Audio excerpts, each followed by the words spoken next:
Muy buenas tardes a mis hermanos de la iglesia de Maule, a los templos anexos y a todos los que puedan estar viendo este video.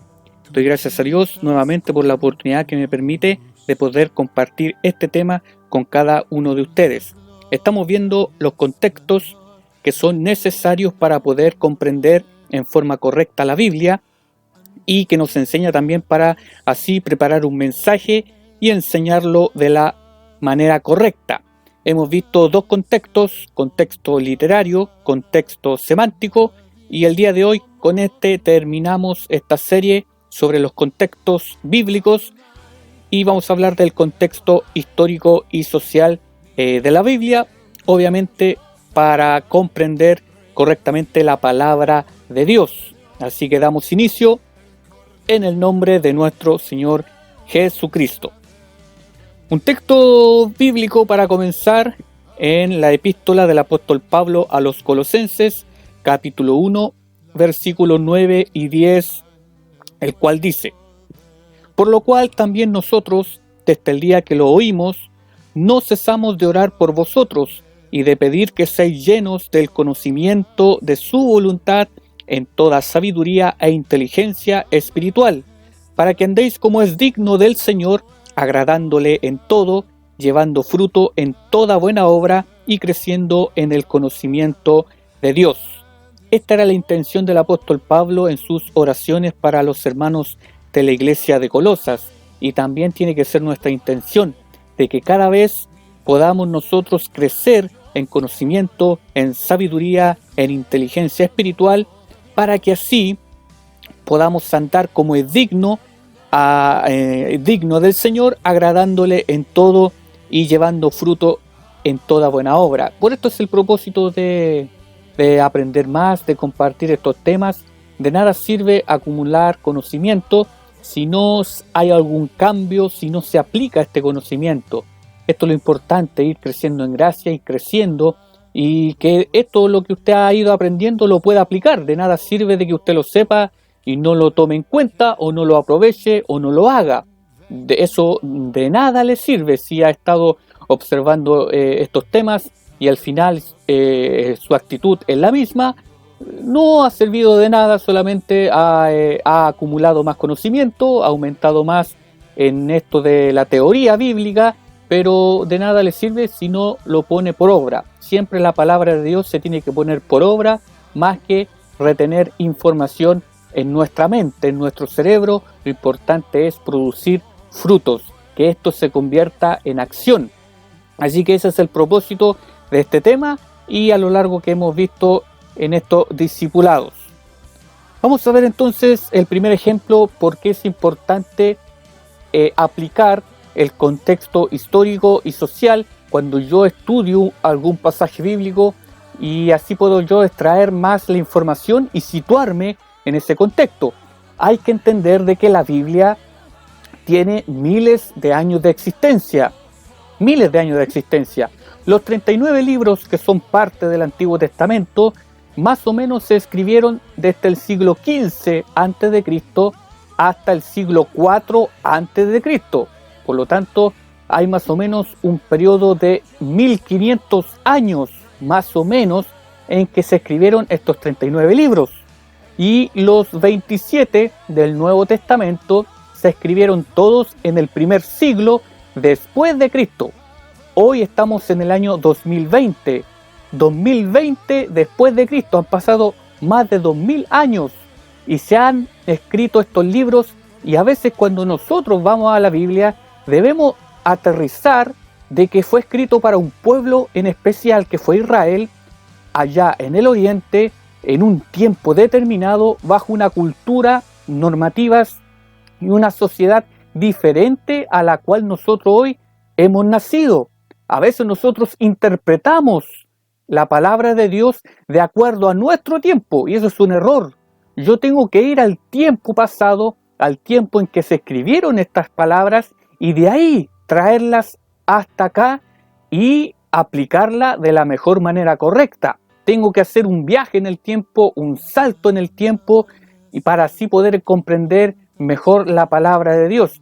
Y también darme cuenta que hay cosas que Dios dijo en ese tiempo, en una situación específica, en especial, y no significa que ahora se tienen que aplicar. A veces nosotros leemos algún mandamiento, sobre todo lo que es concerniente al Pentateuco, a los libros de la ley. A veces leemos un mandamiento y creemos que ese mandamiento se siga aplicando el día de hoy, pero el día de hoy ya no tiene vigencia porque fue dado en un tiempo específico, en circunstancias necesarias y a un pueblo en particular que fue Israel. Así que en eso radica la importancia de conocer este contexto. Vamos con el primer ejemplo, Mateo, Evangelio de Mateo, capítulo 21, versículo 12 al 14, que es cuando Jesús realiza la purificación del templo en Jerusalén. Dice la palabra de Dios: y entró Jesús en el templo y echó fuera a todos los que compraban y vendían en el templo, y volcó las mesas de los cambistas y los asientos de los que vendían las palomas, y les dijo: escrito está, mi casa será llamada casa de oración, pero vosotros la estáis haciendo cueva de ladrones. Y en el templo se acercaron a él los ciegos y los cojos, y los sanó. Este pasaje que bastante conocido y que muchos les causa escándalo o sorpresa de que Jesús se haya enojado, de que Jesús se haya enfadado, que haya tomado un azote de cuerda, dice los evangelios, en uno de los evangelios, y comenzó a echar a los que estaban comprando y vendiendo animales, dio vuelta a las mesas, dio vuelta a la mesa en donde estaban cambiando monedas, donde estaban los cambistas de moneda y de los que vendían paloma. El Señor hizo un escándalo realmente dentro de este lugar y indignado dijo que la casa de Dios, que era casa de oración, la estaban convirtiendo en cueva de ladrones. Uno tiene que pensar por qué el Señor se indignó, por qué el Señor se molestó y por qué dijo estas palabras de que estaban convirtiendo la casa de Dios en cueva de ladrones. ¿Por qué? ¿Qué había aquí? Y ahí es que nosotros debemos retroceder en el tiempo, en el pasado, y ver la historia de Israel, en qué templo Jesús se encontraba. Si vamos a la Biblia, en el Antiguo Testamento vemos de que el primer templo que hubo en Jerusalén lo construyó Salomón. Después ese templo fue destruido por los babilonios y después de la cautividad fue reedificado por Zorobabel. Pero después, cuando los romanos logran tomar dominio sobre Israel y Herodes se convierte en rey sobre Israel, él comienza a reconstruir y a expandir las dimensiones del templo, lo empieza a construir, a engrandecerlo, y él hizo una serie de atrios que no estaban en la palabra de Dios, sino que eso fue hecho según la cultura, según el pensamiento social que gobernaba en ese tiempo, lo basado en las interpretaciones de la ley, de los rabinos, de los fariseos, de los escribas. Él construyó una serie de atrios, ¿ya? Y aquí vamos viendo algún ejemplo, algunos de estos atrios. El del más adentro, el atrio más interior, era el atrio de los sacerdotes, donde solamente estaban los sacerdotes descendientes de Aarón, de la tribu de Leví. Después más afuera venía el atrio de Israel, en donde solo entraban los varones israelitas mayores de 20 años. Después más afuera estaba el atrio de las mujeres, donde hasta este atrio llegaban las mujeres israelitas, ya solamente tenían que ser mujeres israelitas, y todos los hombres menores de 20 años. Y por último, el atrio más afuera, el del más exterior, era el atrio de los gentiles, donde podían entrar ahí cualquier tipo de persona, extranjero, cualquier extranjero, y allí se piensa que es en ese lugar en donde se vendían y se compraban animales para los sacrificios. ¿Por qué se hizo eso, esta modalidad? ¿Por qué se vendían animales en el templo? Bueno, la gente que venía a adorar a Dios a Jerusalén, los judíos que vivían fuera de Jerusalén, o aquellos que vivían fuera de Israel, o extranjeros que venían de partes lejanas, como no traían animales en el camino, aprovechaban entonces la ocasión de comprarlos ahí mismo en el templo. ¿Ya? Se supone que esos animales que estaban ahí estaban bajo la supervisión de los sacerdotes y por eso eran animales sin mancha, ya sin mácula, estaban puros para el sacrificio, y por eso entonces la gente aprovechaba de comprarlos ahí. Lo más probable es que los que vendían estos animales lucraban con esto.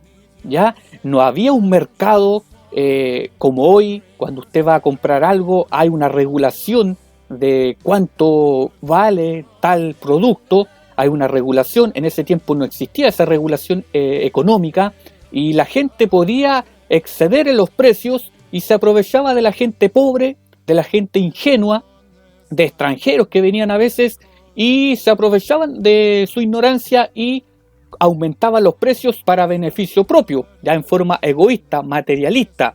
También estaban allí algunos cambistas de moneda, porque el templo se había convertido ya en un banco, y allí, como llegaban extranjeros, cambiaban sus monedas a la moneda nacional para así poder comprar y vender dentro de Israel. Es lo mismo que hoy, ¿cierto? Si alguien quiere cambiar euro, un dólar, a pesos chilenos, o lo contrario, viceversa, también en ese tiempo el templo funcionaba como banco, pero igual no había una regulación. Hoy usted sabe todos los días cuánto es el valor del dólar, el del euro, pero en ese tiempo no existía esa regulación. Por lo tanto, los cambistas se aprovechaban también en cambiar las monedas extranjeras a la moneda nacional, y aprovechaban de robar. Por eso es que el Señor se indignó. Ya varias veces Jesús tuvo que haber ido a Jerusalén, y Él se fijó en esto, y se fijó la sinvergüenzura de estas personas que comerciaban, que lucraban con la alabanza, porque la forma de alabar en ese tiempo era a través de un animal, a través de derramamiento de sangre, o de poner un animal como sacrificio para Dios. Esa era la forma de adorar. Entonces a Jesús eso le molestó, le indignó que se aprovecharan de la gente ingenua y de gente pobre, sencilla, y lucraran con la alabanza, con la dedicación, con la oración, con la santidad que tenía que tener ese templo, que era la casa de Dios. Ahora, si uno piensa que en el atrio de los gentiles estaban estos animales encerrados, acorralados ahí, lo más probable es que era un lugar hediondo, porque los animales ahí defecaban, orinaban, así que debió haber sido algo inmundo, y se piensa de que ese lugar para los fariseos y los escribas no era un lugar santo, no era un lugar sagrado, porque estaba contaminado con gente extranjera, con animales, con estiércol, con orina, entonces con defecaciones. Por lo tanto era un lugar impuro.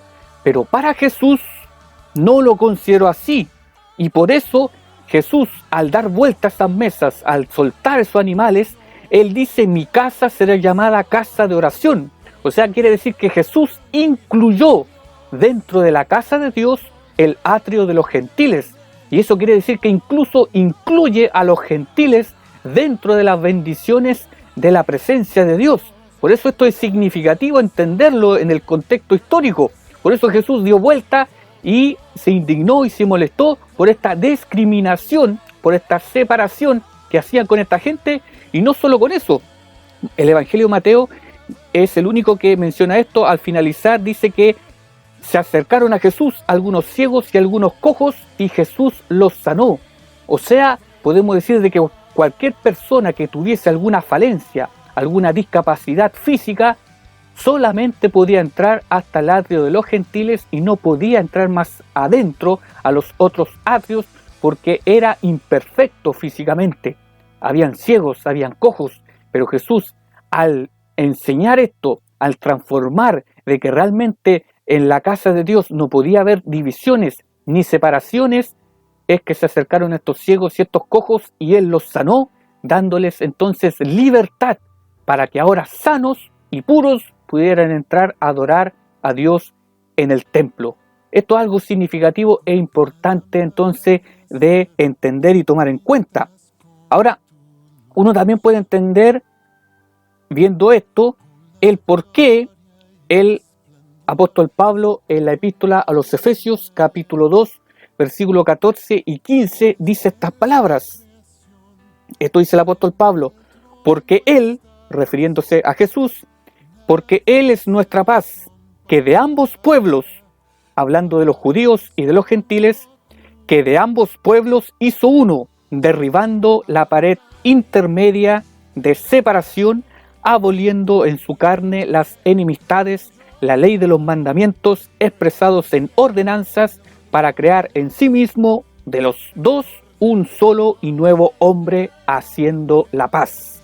O sea, ¿a qué se refiere entonces el apóstol cuando dice que Jesús derribó esta pared intermedia? Se refiere entonces a que Jesús con su sacrificio derribó esta pared que dividía a gentiles y a judíos en los atrios que Herodes había creado, que no estaban estipulados en la ley de Dios, porque en el tabernáculo de Moisés y en el templo de Salomón solamente había un solo atrio, pero aquí Herodes agregó otros atrios que no estaban en la ley de Dios, no estaban en las escrituras, por lo tanto fueron puestos por iniciativa humana, no por intervención divina, y puso diferencia entre judíos y gentiles. Pero vino Jesús y a través de su sacrificio derribó esta pared, este muro que dividía étnicamente al pueblo de Israel con las demás naciones.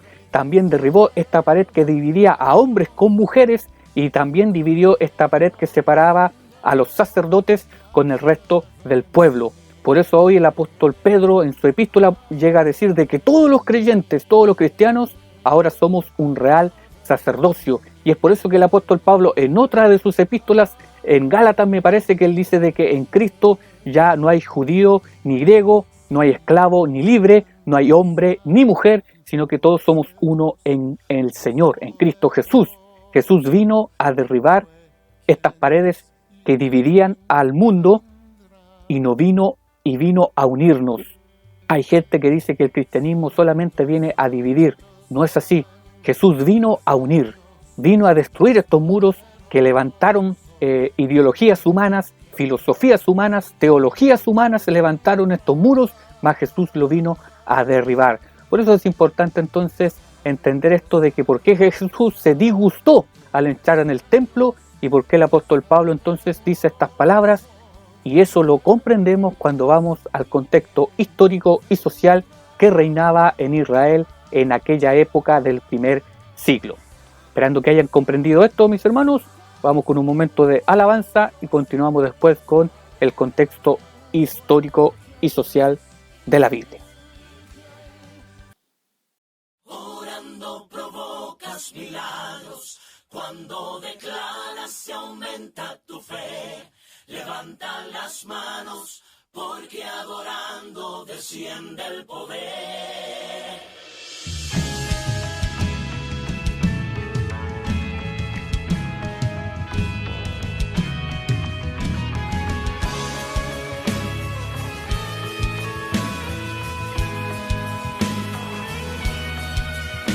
La oración abre los cielos para aquellos que piden con fe y que con su boca declaran algo grande va a suceder. La alabanza estremece el trono, indicando que el tiempo llegó, que la lluvia que estaba tardía a su pueblo Dios envió. Orando provocas milagros, cuando declaras se aumenta tu fe. Levanta las manos, porque adorando desciende el poder.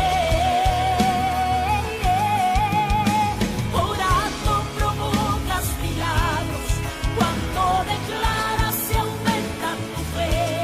Levanta las manos, porque adorando desciende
Bien, Dios nos bendiga. Entonces, continuamos con este tema sobre los contextos. El contexto histórico estamos viendo en este día.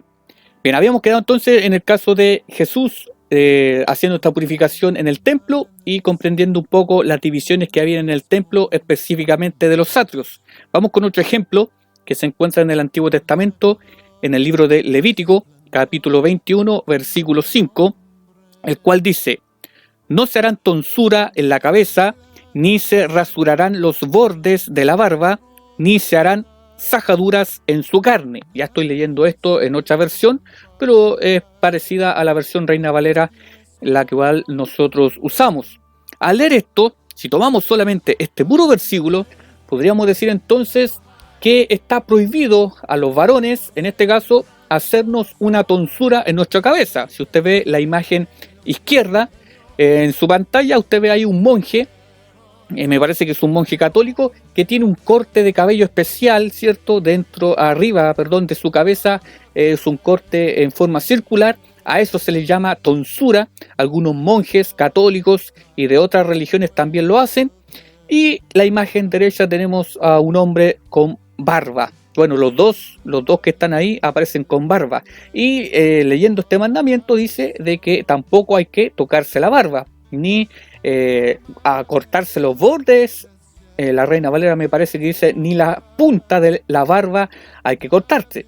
Si tomamos esas palabras, entonces podríamos decir que en este tiempo nadie puede tener ese corte de pelo y tampoco nadie debiese afeitarse. Y los que usamos barba, los que tenemos esta costumbre de usar barba, estamos entonces bendecidos y santificados porque estamos cumpliendo con esta palabra, con el mandamiento del Señor. Hay algunos hermanos que no les gusta esto de la barba, lo consideran algo que no corresponde en la iglesia o de un cristiano, pero aquí estamos citando un versículo de la Biblia, de la ley, en el Antiguo Testamento, de que estaba prohibido de que el hombre se cortara la barba. ¿Qué pasa aquí?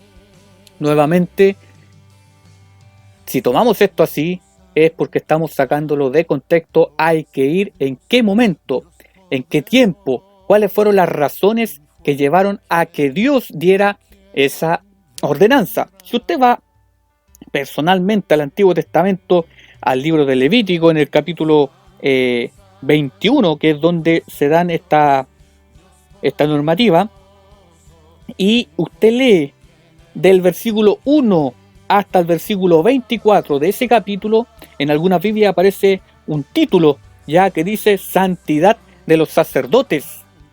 O sea, este mandamiento era para los sacerdotes, para los hijos de Aarón, para los que pertenecían a la tribu de Leví. Ya ellos no podían hacerse tonsura, ni cortarse la barba, ni hacerse rasguños o sajaduras en su piel. Ahora, si usted lee esos 24 versículos, ¿en qué contexto el Señor lo está diciendo? Es porque Él quiere que sus sacerdotes, los hijos de Aarón, sean un sacerdocio especial. No sean como los sacerdotes del resto de los pueblos paganos que rodeaban a Israel en ese tiempo. En ese tiempo, los sacerdotes idólatras, los sacerdotes que adoraban a otros dioses de los pueblos que rodeaban a Israel, específicamente de los cananeos, ellos usaban tonsura en su cabeza, ellos se retocaban la barba y ellos se hacían marcas en su piel. Por eso Dios prohíbe de que sus sacerdotes, los de Aarón, los levitas, hicieran esa misma costumbre o imitaran o copiaran esa costumbre, porque ellos estaban ahora adorando al Dios único, al Dios verdadero, al Dios santo, al Dios perfecto, al Dios de Israel. Ya entonces Dios prohíbe de que sus sacerdotes hagan y repliquen esta misma costumbre. También si usted lee dentro de estos versículos, prohíbe, por ejemplo, que el sacerdote se case con cualquier mujer. Tenía que casarse con una mujer israelita y que fuese virgen. No podía casarse con una adúltera, ni con una prostituta, ni con una mujer de mala fama, ni con una divorciada, sino que tenía que casarse con una mujer israelita y virgen para que sus hijos fuesen santificados. E incluso el sacerdote no tenía que tener ningún defecto físico. ¿Ya? Si tenía cualquier defecto físico, no podía ejercer el sacerdocio. También dice de que el sacerdote no podía contaminarse al tocar algún cuerpo muerto, sea de animal o de alguna persona, salvo si esa persona fuese algún pariente cercano a él, como su papá, su mamá, hermanos o hijos. Ahí sí podía contaminarse porque era un pariente cercano, pero no podía contaminarse tocando otros cuerpos como lo hacían el resto de los sacerdotes paganos. Por eso es que Dios prohíbe a los sacerdotes no cortarse la barba ni hacerse tonsura. Ahora, si vamos con otro versículo, puede que alguien tome y diga, pero en Levíticos capítulo 19, versículo 27, vuelve Dios a decir lo mismo, pero esta vez habla a todo el pueblo de Israel. No habla solamente a los sacerdotes ni a los levitas. Dice, no haréis tonsura en vuestras cabezas, ni dañaréis la punta de vuestra barba. Aquí Dios está hablando al pueblo en general. Y efectivamente, está hablando al pueblo en general, pero si usted ha visto los videos sobre los otros contextos, hay que ir aplicándolo para comprender este pasaje bíblico. Si usamos el contexto literario, que si usted se acuerda, era leer los versículos anteriores y posteriores para así entender a qué se refiere Dios, es que aquí Dios está hablando de que Israel, todos los israelitas, no tenían que ejercer algunas prácticas paganas que tenían relación con los cultos idólatras, inmorales y hechiceros que hacían los pueblos cananeos. Dios le está prohibiendo a que los israelitas hagan esto. Si usted lee el Levítico capítulo 19, pero el versículo 26 dice, no comeréis cosa alguna con sangre, porque los pueblos paganos hacían eso, no seréis agoreros ni adivinos. Ya, o sea, Dios está prohibiendo la brujería. Y después dice esto, no haréis tonsura en vuestras cabezas, ni dañaréis la punta de vuestra barba. El versículo 28 dice, y no haréis rasguños en vuestro cuerpo por un muerto, ni imprimiréis en vosotros señal alguna, yo Jehová.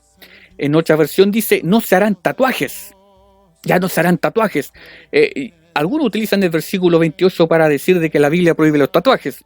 Yo aquí no voy a hablar si se puede hacer tatuaje o no se puede hacer tatuaje, sino que voy a que este versículo lo que está diciendo es que Dios prohíbe a todo varón y mujer israelita a que siga esta costumbre que tenían los pueblos cananeos, los cuales cuando iban a un culto a adorar a su Dios, fornicaban con sus hijos, porque más adelante dice en el versículo 29, no contaminarás a tu hija haciéndola fornicar, ¿ya? Así que eso tenían como costumbre, iban a los cananeos, adoraban a sus dioses, fornicando, practicando la adivinación, se hacían tonsura en su cabeza, se cortaban su barba, se hacían rasguños en su cuerpo, se hacían tatuajes en su cuerpo por muertos. Ya ellos se hacían tatuajes, se hacían marcas en sus cuerpos en honor a algún muerto, algún familiar, algún antepasado. Ya eso era la costumbre de los cananeos, pero Dios le prohíbe al pueblo de Israel que haga eso porque ellos estaban adorando al único Dios, al Dios vivo, no a un Dios muerto, no a un ser humano muerto, fallecido, sino que a un Dios vivo, y Dios prohíbe entonces que se hagan esas marcas en su cuerpo porque para Dios son consideradas como actos de idolatría. Entonces no es que al leer este versículo ahora todos nosotros no debiésemos cortarnos el pelo. Imagínense aquellos hermanos que son calvos por naturaleza y en su cabeza aparece una tonsura en forma natural. O sea, ellos no están en pecado, no están desobedeciendo, eso es algo natural. Aquellos que se afeitan no está mal, como aquellos que se dejan barba tampoco está mal, sino que esto fue dado en un mandamiento, en una época en particular, para así Dios establecer una diferencia entre el pueblo de Israel y los demás pueblos paganos, y entre los sacerdotes levitas con los demás sacerdotes paganos. Por eso Dios prohíbe que hagan ese acto. Y vamos con otro ejemplo, el último, que se encuentra en Números, capítulo 15, versículo 32 y 35, ya, para que ahí usted lo lea. 32 al 35 es un poco largo, pero para entender esta situación, dice, estando los hijos de Israel en el desierto, hallaron a un hombre que recogía leña en día de reposo, y los que le hallaron recogiendo leña lo trajeron a Moisés y a Aarón y a toda la congregación, y lo pusieron en la cárcel porque no estaba declarado qué se le había de hacer. Y Jehová dijo a Moisés: irremisiblemente muera aquel hombre, apedréelo toda la congregación fuera del campamento. Quizás alguien, ahora, si tomamos estos versículos, podemos decir: todo aquel que trabaje o haga alguna acción durante el sábado, hay que agarrarlo a piñascazo, hay que matarlo a piedradas, porque eso está en la palabra de Dios. Pero nuevamente, y con esto no quiero entrar tampoco en la discusión de que si nosotros tenemos que observar el sábado o el domingo, ¿qué pasa con el cuarto mandamiento? No quiero entrar en esa discusión, sino que aquí también hay un contexto histórico y social en particular que hay que examinarlo. Este hombre recogió leña en el día de reposo. Si usted lee, nuevamente aplicando el contexto literario, los versículos anteriores a este pasaje, y lo voy a dar a conocer aquí, mire lo que dice Números capítulo 15, los dos versículos anteriores, del 30 al 31, dice: Dios le dice a Israel: mas la persona que hiciere algo con soberbia, así el natural como el extranjero, ultraja a Jehová, esa persona será cortada de en medio de su pueblo, por cuanto tuvo en poco la palabra de Jehová y menospreció su mandamiento. Enteramente será cortada esa persona, su iniquidad se caerá sobre ella. Dios da una serie de mandamientos y después de esto Dios finaliza con estas palabras. Y después de decir esto, viene este episodio en donde se sorprende a este hombre recogiendo leña en el día de reposo. ¿Qué es lo que quiso decir el autor aquí? Inmediatamente colocar como ejemplo a una persona que actuaba con soberbia, que actuaba con rebeldía, que se opuso a la palabra de Dios, que menospreció el mandamiento de Dios. Y por eso lo ponen como ejemplo. Ahora, si usted se fija, él fue apedreado no porque lo ordenó Moisés, no porque lo ordenó Aarón, sino que lo ordenó Dios mismo. Este hombre fue tomado, fue puesto en la cárcel hasta que Dios dijese su voluntad. Y cuando Dios dijo: apedréelo, los que lo vieron sean los primeros en apedrearlo, ahí lo sacaron fuera del campamento y lo apedrearon. Esperaron la voluntad de Dios, no actuaron inmediatamente. ¿Por qué? Porque no estaba estipulado en la ley qué se debía hacer con aquel que quebrantaba el día de reposo, el día sábado. Y aquí ponen un ejemplo de una persona que actuó con soberbia, que actuó con rebeldía, y por eso, como ejemplo, el autor de este libro lo pone ahí para dejar en claro de que con Dios no se juega, con Dios nadie se burla ni se ríe. Es lo que pasa a veces cuando el papá o la mamá le da reglas, establece reglas a sus hijos. El niño lo que va a hacer inmediatamente las va a quebrantar. ¿Por qué? Porque quiere ver si su papá o su mamá va a cumplir realmente el castigo o la consecuencia de transgredir esa regla. Cuando el niño se da cuenta de que el papá y la mamá no hizo nada, va a hacer lo que él quiera. Pero cuando se da cuenta que el papá y la mamá realmente pone disciplina, no lo va a volver a hacer. Y esto entonces es un ejemplo. Dios dice: el que actúe con soberbia, el que me ofende, el que menosprecie mi palabra, será cortado de entre su pueblo. Y después de esto viene justo un rebelde, justo una persona soberbia que quebranta el mandamiento, se pone a recoger leña en el día de reposo. Entonces aquí Dios aplicó la disciplina para que todos, Israel, supiera que con Dios no se juega. Y vino directamente de Dios. Así que ahora no es que veamos a alguien recogiendo leña o haciendo cualquier trabajo el día sábado y lo vamos a acusar con mi pastor, y mi pastor lo va a tomar y lo vamos a apedrear, no sé, por los que lo vieron, los jefes de grupo, los oficiales, lo vamos a agarrar a piñascazo. No dice eso, sino que aquí vino directamente ordenado por Dios. Ya ordenado por Dios. Y esto es importante examinarlo. Dice de que este hombre recogía leña. ¿Por qué recogía leña? Uno puede decir recogía leña para hacer fuego y calentarse durante la noche porque en el desierto hace frío. Si usted lee todo Éxodo, Levítico, Número, Deuteronomio, lee todo eso, esos milagros que Dios hizo en el desierto, dice de que por 40 años la presencia de Dios estuvo con Israel. Durante el día había una columna de nube y durante la noche una columna de fuego sobre el campamento israelita. Durante el día Israel no sentía calor porque la columna de nube les hacía sombra, y durante la noche Israel no sentía frío porque la columna de fuego los calentaba e incluso los iluminaba en la oscuridad. Por lo tanto, este hombre no necesitaba calentarse. Significa que él despreció la presencia de Dios. También alguien puede decir, quizás buscaba leña para cocinar. La palabra de Dios nos dice de que Dios sustentó a Israel con carne, con agua, con pan durante 40 años en el desierto. Todos los días Dios le mandaba el maná, del cielo caía maná, del domingo hasta el viernes caía maná, y el viernes caía una doble porción, porque era para el viernes y para el sábado, porque como el sábado era día de reposo, en ese día no caía maná. Así que el viernes había una doble porción, y durante ese día los israelitas cocinaban para el viernes y para el sábado. Este hombre no necesitaba cocinar porque tenía para comer.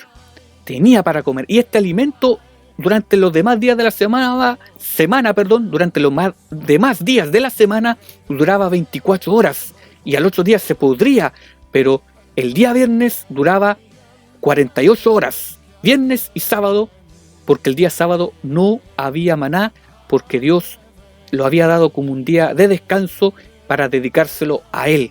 Y después el domingo volvía nuevamente a caer maná, una porción por día. Entonces estaba la presencia de Dios, estaba la provisión de Dios, estaba la gracia de Dios.